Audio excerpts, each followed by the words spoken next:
श्रीहरि 28वां अध्याय बंदर योनि के बाद नरक की पीड़ा।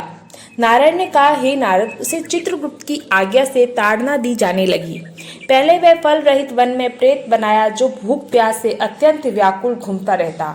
फिर फलों की चोरी के पाप के फलस्वरूप उसे बंदर की योनि मिली, किंतु वह बंदर को एक सुंदर मृग तीर्थ में जन्म मिला जो पाप को नाश करने वाला था। नारद ने पूछा, ऐसे पापियों को पवित्र तीर्थ कैसे मिल गया? तब नारद ने कहा, चित्रकुंड नामक एक वैश्य ने मास के अंतिम दिन आने पर भक्ति पूर्वक उद्यापन किया था। उसके यहाँ यह कंजूस कदर्य भी जा पहुंचा और ब्राह्मणों को दक्षिणा आदि से संतुष्ट करने वाले वैश्य के सामने रोता गिड़गिड़ाता धन मांगने लगा। वैश्य ने उसे भी कुछ धन्य दिया।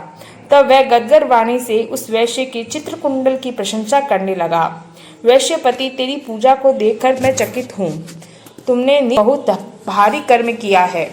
अहो, तुम धन्य हो जो पुरुषोत्तम की इस प्रकार पूजा कर पुण्य के भागी बने। इस प्रकार वैश्य से वह कंजूस धन लेकर चला जिसे उसने धरती में गाड़ दिया। हे नारद, इस समारोह के दर्शन और स्तुति करने से ही उसकी मृग तीर्थ प्राप्त हुआ, जो सुंदर सरोवर मीठे फलों से युक्त था, पुष्पों से परिपूर्ण एक वन प्रदेश था।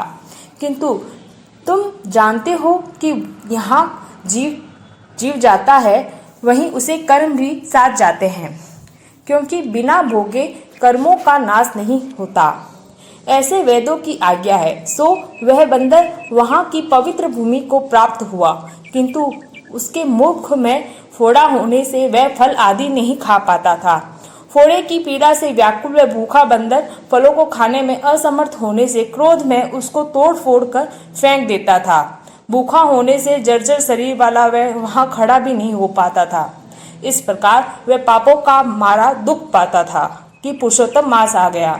एक बार श्री कृष्ण में अंधकार के कारण एक वृक्ष से दूसरे वृक्ष पर कूदता हुआ वह सरोवर में गिर गया। निराहारी दुर्बल बंदर 10वीं से 4 दिन तक उस कुंड में लुढ़कता रहा और 5वें दिन उसने प्राण त्यागे। अब उसका शरीर पाप रहित हो गया। सो विष्णु दूत विमान लेकर आए और उसे विमान में चढ़ा ले जाने लगे।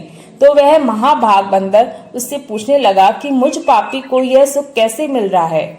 उसने हरि के पार्षद से आश्चर्यचकित हो इस बात का रहस्य पूछा। 28वां अध्याय समाप्त।